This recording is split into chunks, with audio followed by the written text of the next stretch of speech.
As we get ready for our sessions this morning, you have four different workshops, or 4 different worksheets in your folders.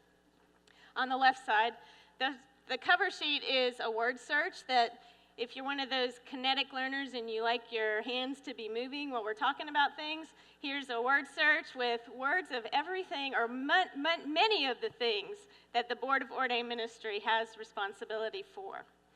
Behind that, if you don't want to play so much, there is the new Book of Discipline paragraph for, for the Board of Ordained Ministry and the District Committee on Ordained Ministry paragraphs. Obviously, the discipline has not yet been published, so these are given to you as drafts.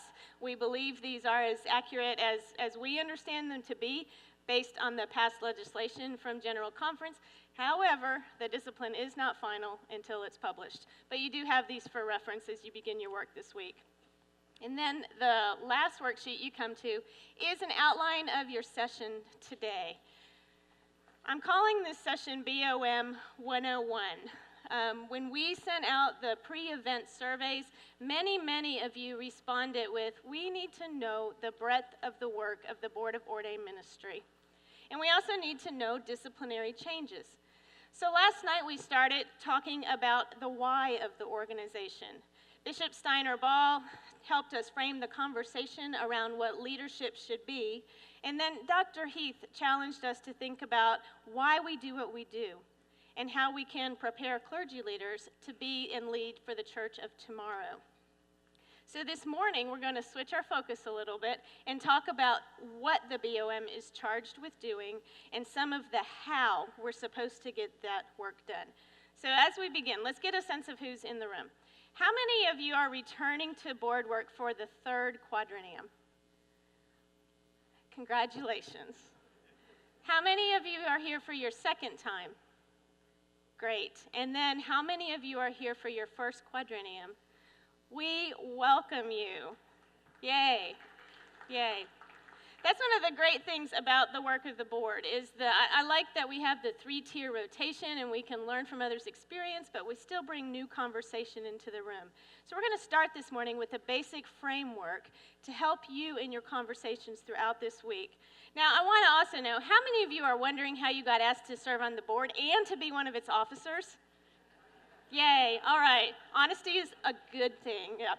So seriously though, I do believe that the work of the BOM is some of the most rewarding work in our connection. You have the chance to meet with and influence candidates as they discern God's call. You network, you strategize with other conference leaders about recruiting and credentialing the clergy leaders that your conference needs. You walk alongside clergy at different stages of their careers, from commissioning to ordination, to career changes and status changes along the way, and you have the chance to celebrate and honor the clergy who retire. It's an honor, it's a privilege to come alongside candidates and clergy during all of these times, and it's exciting, and it's a privilege that your annual conference has entrusted you with this sacred and important work. Okay, so I talked about the resources that you have in your folder, and I will tell you, feel free to use these today and make notes on them. We will have these available on the BOM library on our website, bomlibrary.org, so that you can take these back with you and use them for training resources with your boards of ordained ministry. While part of our goal this week is to make sure you all have a basic understanding of boards work, we also want to give you the tools and equip you with the resources you need to train people in your conference. So while some of this presentation may be a review, I invite you also to think about the information we present today may be used with your conference as you begin to work with your BOM and your decon teams. So what does the BOM do? A lot. The word search has the list of the words that are in this word cloud, and this is not even everything that the board is responsible for. I believe conference membership decisions are the primary parts of your work. You are responsible for everything from the recruitment of new candidates to licensing to associate, provisional, and full membership. You oversee continuing formation events. You support the work of the orders of deacons and elders and the fellowship of local pastors and associate members. You hear requests for status changes. You work with the cabinet to set standards for the evaluation of the effectiveness of clergy in your conference. You administer the MEF. You lead licensing school, relate to seminary students, and support clergy in retirement, among other duties as assigned, right? So it's a big job, and I imagine sometimes it can feel like this.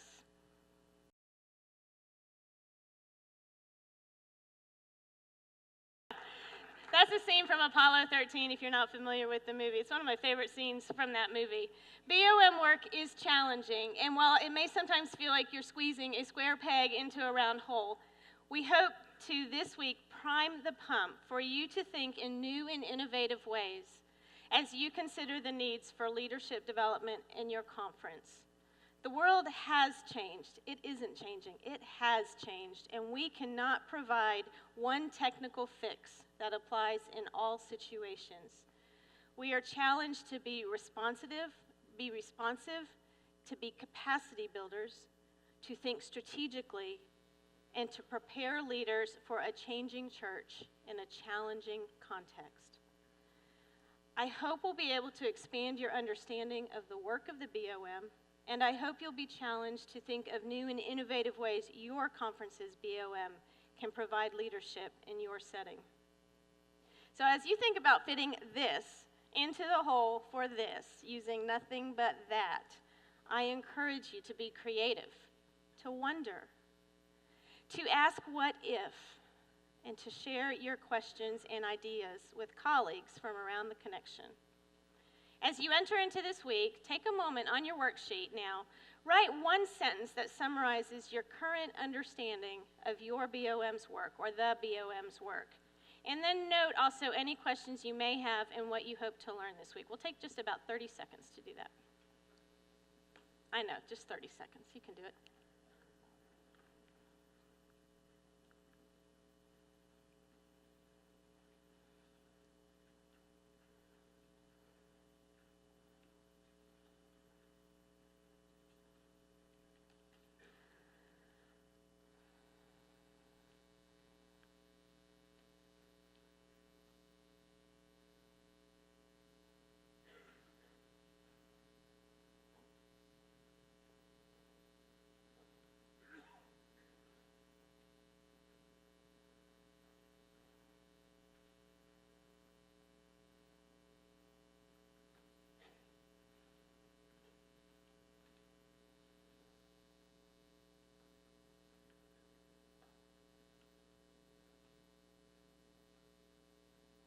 As you know, the Book of Discipline for us defines the membership, the responsibilities, the reporting lines of the board and the district committees on ordained ministry. The handouts that you received on these paragraphs show language that has been deleted and what was added at General Conference. The new language is in red, the deleted language is still there but struck through so you can see what was removed. Look at paragraph 635 first. Let's start with the BOM paragraph.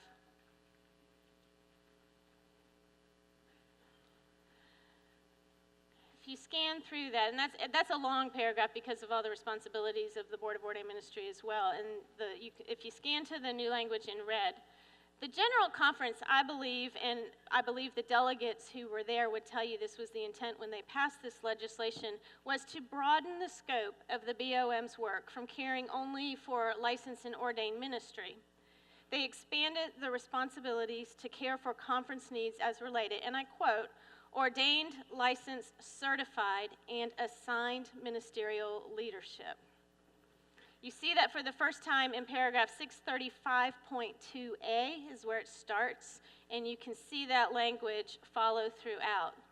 I believe the delegates' intent and the intent of the General Conference was to encourage the board to be more involved in decisions and discussions around leadership, all kinds of clergy and assigned ministerial leadership in your annual conference.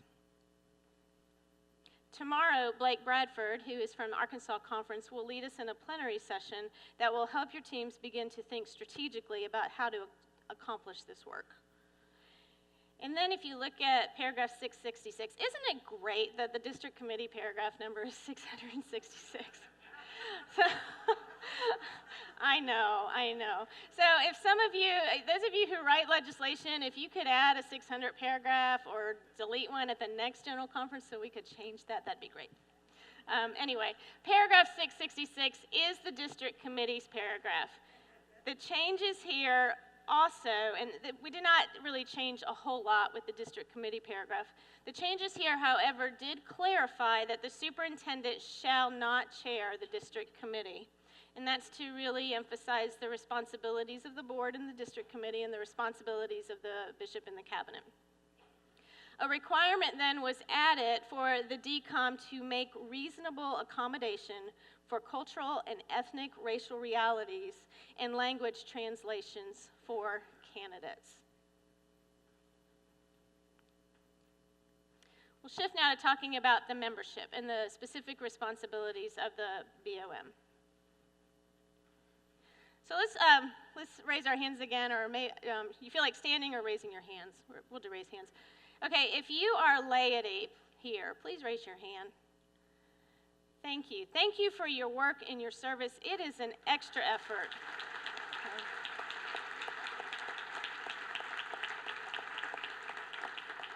Those of you who are clergy, when boards of ordained ministry meet on Monday and Tuesday or Wednesday, it's part of your job, right? And you can take that time. Laity, you know, the time that you take off work and your commitment to this work is something that our church cannot live without. Who of you are associate members, local pastors? Great, glad you're here.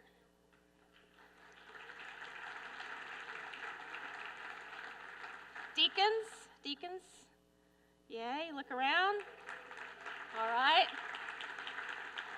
Who are our elders? You're the vast majority of the Board of Ordained Ministry. Yay, thank you. All right, I know we have district superintendents here. Yay! And I know Bishop Carcagno is here, so thank you for coming. So good to have the superintendency here. Who are our orders and fellowship chairs? Okay, great. You'll have the chance to talk later on this week. Young adult, okay, the discipline requires a young adult clergy person, which by definition is someone 35 or younger, which I know can be a challenge to have a full member young adult clergy person younger than 35. But I know we have some of you here. Where are you? Yay, welcome. And then our extension ministers. Any of you are deacons in appointments beyond the local church? Any of you? Great. And then finally, retired clergy. Ned, there you are, and I know Ned is here. You all get the biggest round of applause, I think. So. You need to make sure that your board has the appropriate categories of people represented throughout your membership. And then anybody, we get this question often, anybody who is qualified to serve as a BOM member, except your district superintendent or an extended cabinet member, anyone who is a member of your board may serve as any officer on the board. Laity can chair the board, deacons can chair the board, elders or local pastors. Anybody can chair or serve as any officer, depending on their gifts and skills. Except, of course, the new legislation, which excludes the DS from chairing the board. So take a moment now to jot the names of those from your BOM who fit into this category, or you may want to refer to this list when you go home and have a roster sitting in front of you, but start to jot the names of folks that fit into these categories for you.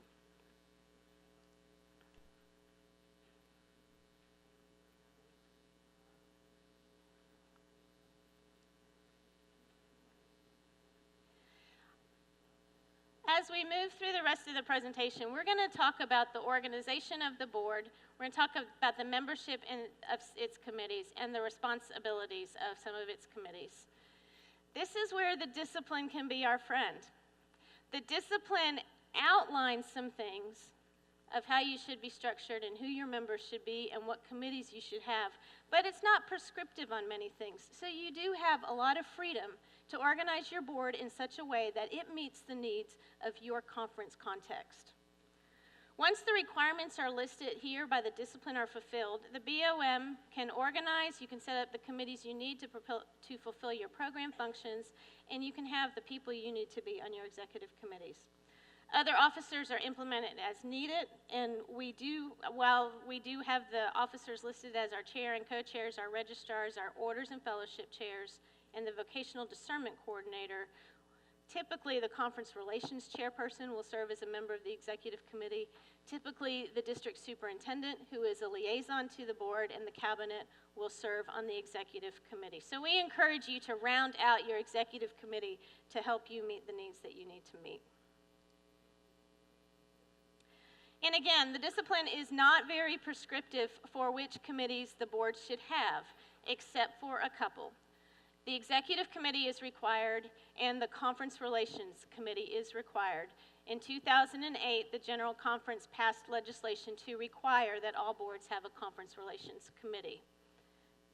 Secondly, then, the district committees on ordained ministry function as subcommittees of the board, and the board selects from its membership an official representative to serve as a member of each DCOM. So you have a cabinet liaison, and you have liaisons between the board and each of your district committees. And again, the discipline is not very prescriptive in listing members of each BOM's executive committee. The only required executive committees are the chair and the co-chairs, the registrar, and the chairs of the orders and fellowship. Now, as I said, we recommend other officers that serve on the executive committee, and you can see some of the other officers I listed there with your committee chairs, your CRC chair, the district superintendent, division chairs, your vocational discernment coordinator. The worksheet in front of you has these lists on it so you can help to identify those who are serving in this capacity and think about where they should best be placed to serve on your board. What's the purpose of the executive committee? You all do a lot of things. The basic function, though, is to oversee the board's work, and this includes consulting with the bishop for any clergy sessions, as well as making required decisions between meetings. And if you do a search of executive committee in the discipline, that is a big list of interim decisions that you're responsible for. Required are hearing requests for involuntary leave and granting suspension if warranted. All interim status changes, whether those are voluntary, involuntary, or transitional leave. And then you approve some interim appointment changes. For example, when someone moves from full-time to less than full-time appointment, whether that's a deacon or an elder, you need to approve that kind of a change. If it's a new extension ministry setting or a deacon in an appointment beyond the local church appointment setting, the board needs to approve that appointment setting. Not approve the appointment, but verify that it's a valid, accepted appointment setting. The bishop, of course, makes the appointment and approves the appointment. You approve any interim local pastor licenses that come to you through the district committee. And then if clergy are moving into your conference, either from another United Methodist conference or from other denominations, between the annual conference session, you make those, you approve that. There is new language now in the Book of Discipline in paragraph 347 that all transfers, whether it's from another annual conference of the United Methodist Church or another denomination, are approved by the Board of Ordained Ministry and recommended to the clergy session for final approval. So previously, when clergy members transferred from one United Methodist conference to another, it was a bishop-to-bishop conversation. And now the Board of Ministry and the clergy session are also required to approve that transfer. Someone likes that. Yeah. The Conference Relations Committee. The CRC must have at least 3 members. Now, there isn't a maximum cap on the number of members, but we do suggest a group that's small enough to maintain the appropriate confidences, but large enough to handle the workload and provide the needed perspective for discussion. It's important on this committee that you do have a racial ethnic balance of members and a gender balance of members as much as possible. You deal with very sensitive subjects and need to be able to have people that can understand perhaps where clergy are coming from when they talk with you. The DS is not allowed to serve on the Conference Relations Committee. So by discipline, I'm just telling you what the discipline says, and then conferences do add responsibilities to the work of the Conference Relations Committee, and that's okay. But by discipline, the CRC hears requests for involuntary status change, and those are listed here. There's 5 that the discipline lists: administrative location, discontinuance of provisional membership when the provisional member appeals that decision. If there's no appeal, there's no hearing for provisional membership discontinuance. And then involuntary leave, involuntary retirement, and involuntary medical leave. You can have other tasks assigned to you, but these are the ones that are required by the Book of Discipline. Today in the Conference Relations Chair's workshop, we'll talk about the Administrative Fair Process hearing and how the CRC leads the board through making a final recommendation to send to the clergy session.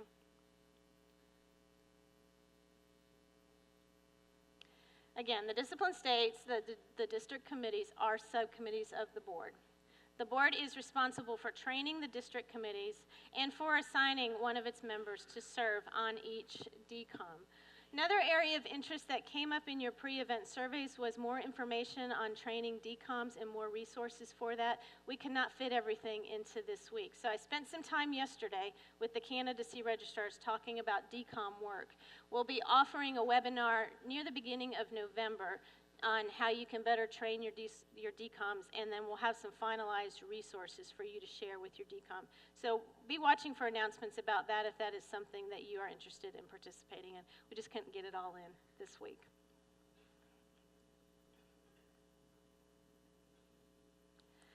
So the district committee responsibilities are mainly to implement the candidacy process and to interview and recommend candidates for certification, licensing, and associate and provisional membership.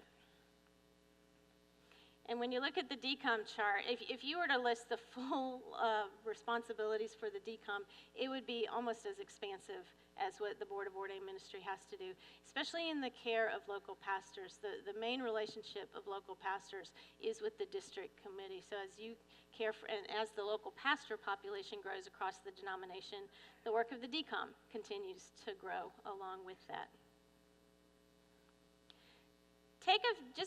Let's just pause here. Take a minute to look through this worksheet, to think about some of the things I've been discussing, and to see if there are any questions about clarification or things you'd like to follow up on. And please do go to a microphone.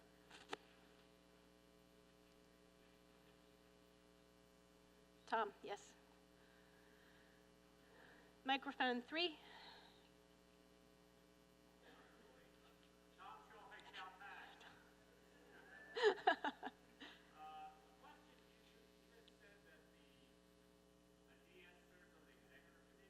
May serve.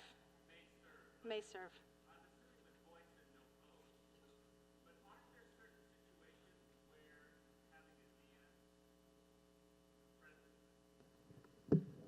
There was an on-off switch. Oh, I'm sorry. Having a district superintendent present in the room can sometimes compromise a vote and actually cause an appeal. Yeah, thank you for asking that question. I believe it is Judicial Council 917. It's either, I think it's 917 or Decision 950.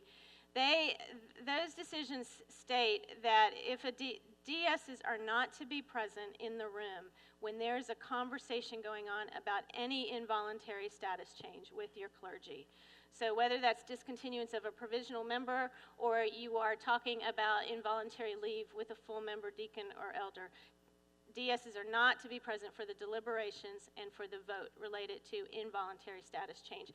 Now, the DS or the representative of the bishop plays an important role in an administrative fair process hearing where they will present the reasons for the request for the change typically.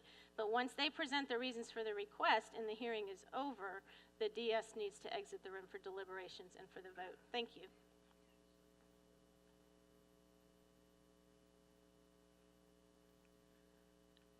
All right.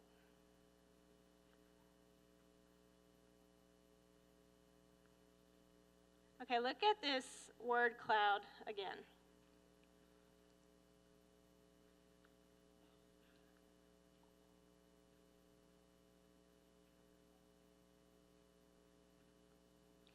Membership is the biggest word on there.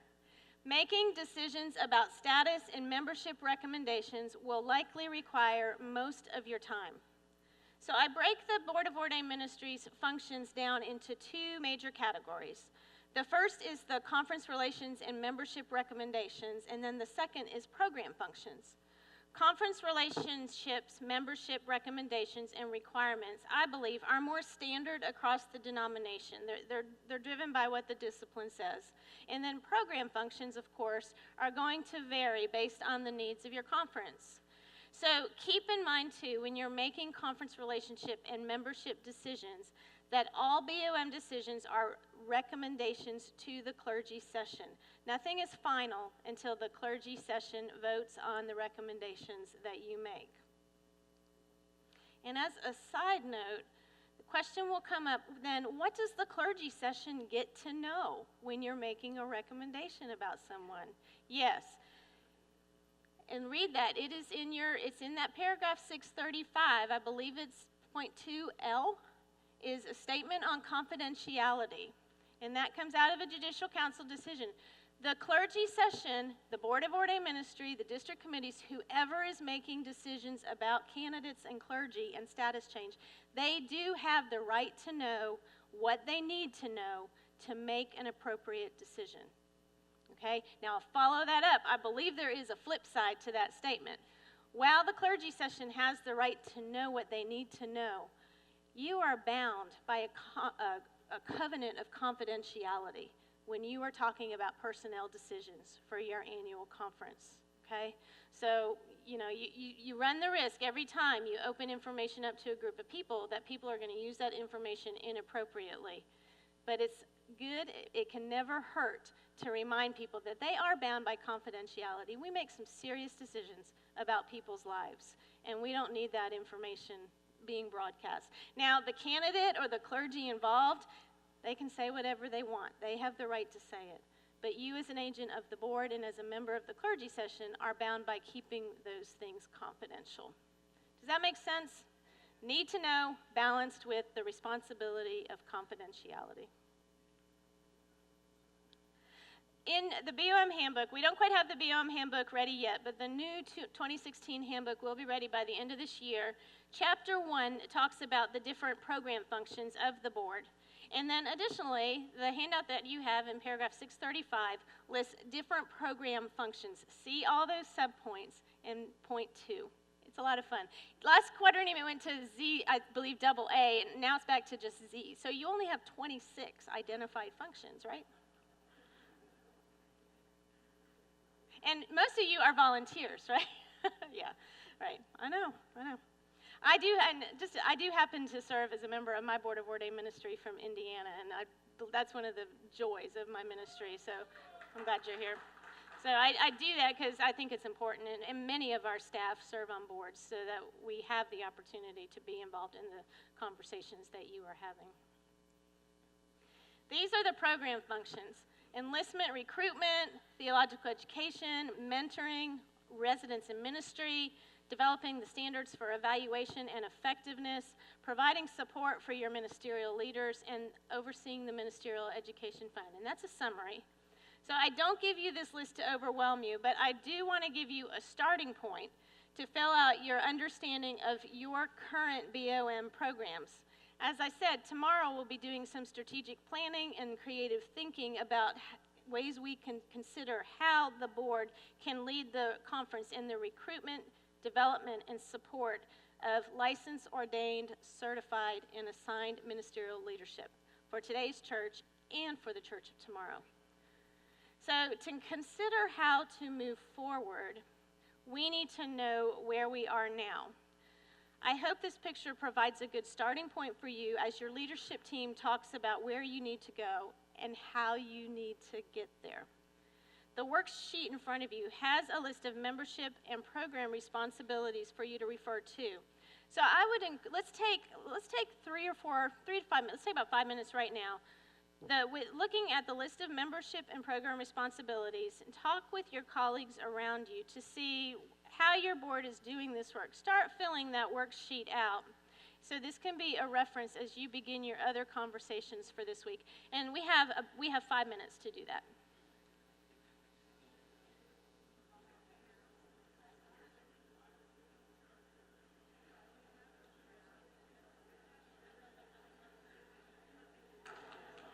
Okay, this was to get you started and to get you thinking about some of these things. As I said, tomorrow we're going to dedicate a good 2.5 to 3 hours for your boards to work together in teams with a process led by Blake Bradford on strategic planning to help you begin to put some flesh on these bones. A couple questions came up during the break that I want to clarify and make sure everybody understands, or at least I can try to explain what I want to say. Question was raised, I made the statement about the Judicial Council decisions 917 and 950 that prohibit the district superintendent from being present. I just looked at the language again, and the decision does say it's the district superintendent.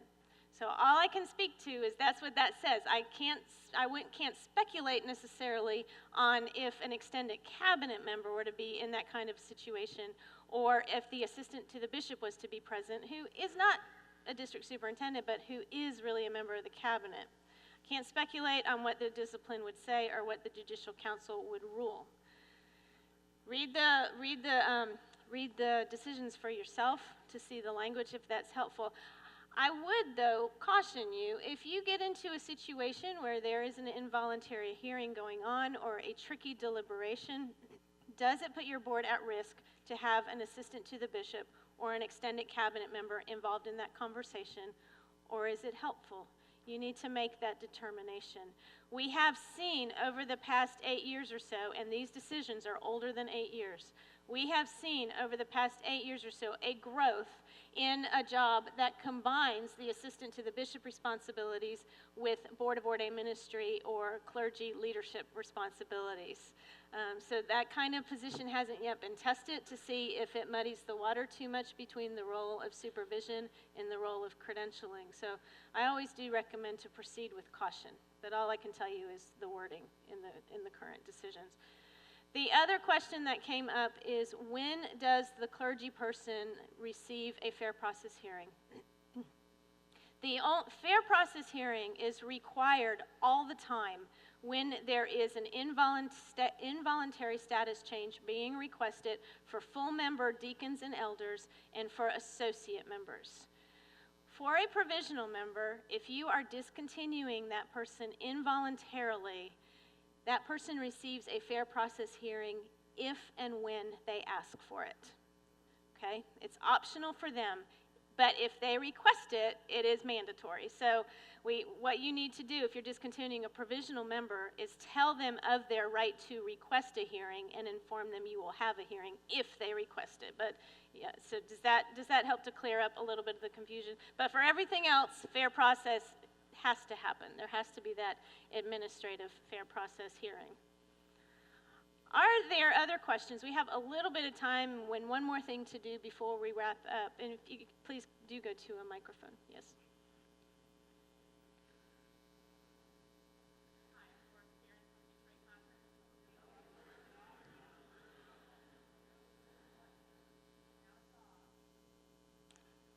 Microphone 3 was working a minute ago. Sorry.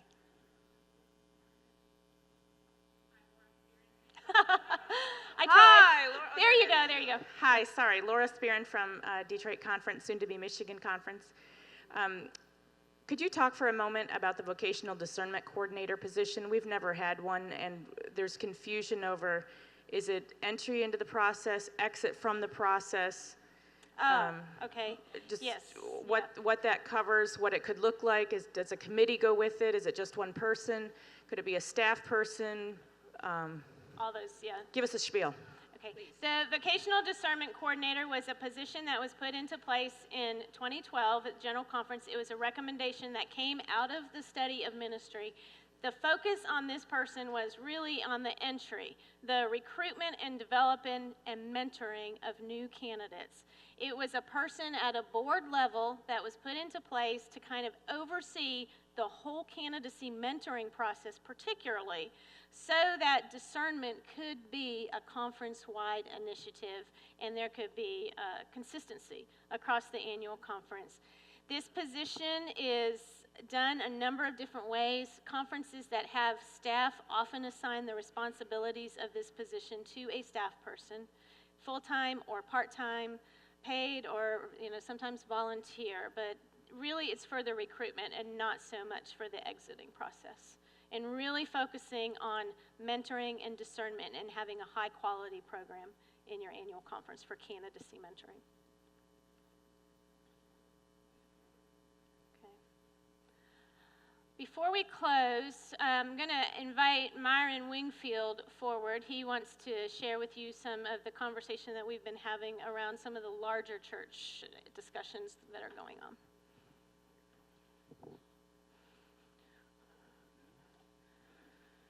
Good morning.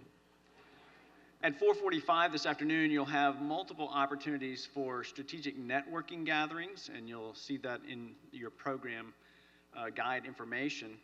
When we ask you for topics you would like to discuss during that time, you responded with almost 8 full pages of recommendations, for which we're grateful.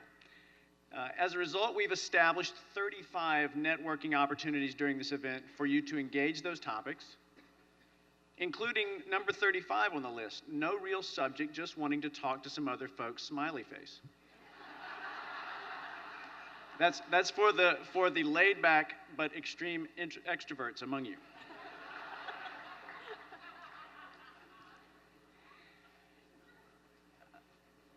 Also, a significant number of you ask us to set aside a networking session on issues of human sexuality as they relate to the work of boards of ordained ministry and cabinets.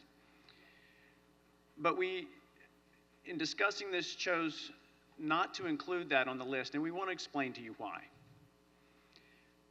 First of all, the General Board of Higher Education and Ministry remains accountable to and works at the direction of the General Conference. Therefore, we are committed to support the Way Forward Commission being formed by the Council of Bishops.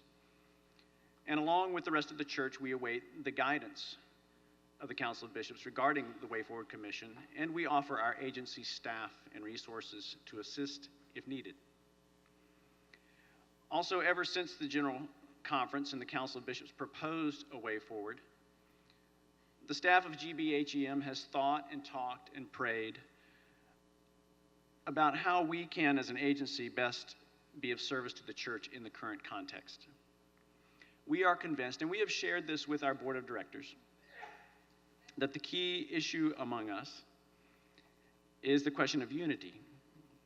The unity of the church as a gift of God, the unity of the church as a calling in response to Christ's prayer in John 17.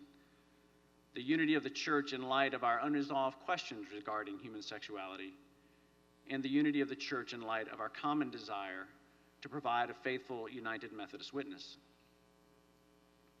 The denomination charges the General Board of Higher Education and Ministry to be the leading steward of the intellectual life of the church and of the institutions that form and inform our clergy leaders.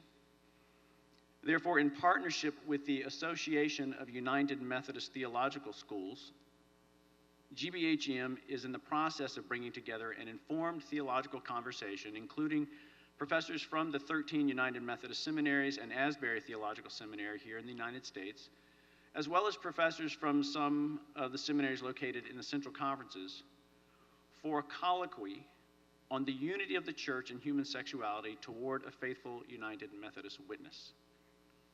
More specifically, this colloquy seeks to assemble experts in United Methodist Church history and also Wesleyan history, doctrine, and polity, to discern the various ways that the United Methodist Church and its predecessor bodies have encountered and responded to profound divisions on a range of topics throughout the history of our church and its predecessor bodies, both here in the United States and in other parts of the world, and how we have then found our way forward.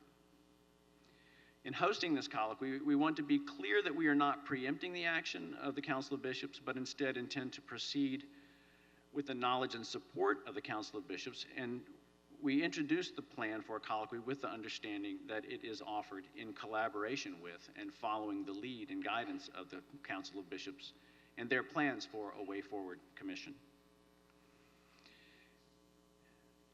Following the work of the colloquy, the General Board of Higher Education and Ministry intends to publish papers submitted by the scholars and also to develop other resources that we would share, through which we would share the results of this process with boards of ordained ministry, cabinets, campus ministers, the orders of elders and deacons, the fellowship of associate members and local pastors, and others in the hope of contributing to a better, more substantive conversation about this subject in the commission, in our theological schools, and across the church. And in the meantime, we join you and the rest of the church in offering our prayers for our denomination and our support for the Council of Bishops as they seek to guide the church in this season. Thank you for this time. Bless you. Meg? Thank you, Myron. And Myron or the staff is available to talk with you a little further if you need further clarification about that. This is an important issue for our denomination, and we believed it was best to address it this way. So we're available for follow-up.